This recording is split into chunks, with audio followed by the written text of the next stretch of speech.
Election fighters வழங்கும் 50-50 safety safety. தேர்தல் வருது ஜோரு ஜோரு. டெல்லி இருந்தா மோதி பாரு. நீ சைக்கிள்ல கொடுத்துட்டு ஆட்டைய போடுற. டிவி தரேன்னு அல்வா கொடுக்கிற. குழப்ப அரசியல் உன்னோட சிறப்பு. குடும்ப அரசியல் உன்னோட பொழப்பு. அரசு ஊழியர்கள் சங்க பிடிக்கிறது அம்மாவோட டேலண்ட். அரசு கஜானாவையே காலி பண்ணுறது ஐயாவோட டேலண்ட். ஊழலுக்கு இன்சியலு உன்னோட பேரு. அப்ப லஞ்சத்துக்கு இன்சியலு உன்னோட பேரு. அரசியல் என்பதொரு பூக்கடை. நாம ரெண்டு பேரும் ஆக்கி போட்டோம் சாக்கடை. இனிமே சனங்களுக்கு முன்னால மட்டும் சண்டைய போட்டுக்குவோம்.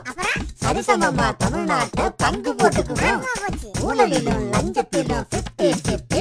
நாம ரெண்டு பேரும் சேமிலையும் சேஃப்டி சேஃப்டி. பக்கா சேஃப்டி சேஃப்டி. தங்களை பற்றி சிந்திப்பவர்களை வீட்டுக்கு அனுப்புங்கள். உங்களை பற்றி சிந்திப்பவர்களை கோட்டைக்கு அனுப்புங்கள். அனுபவத்தின் முதிர்ச்சியும் தமிழகத்தின் எழுச்சியும் கைகோர்ப்பது உங்களுக்காக, உங்களை வாழ வைப்பதற்காக.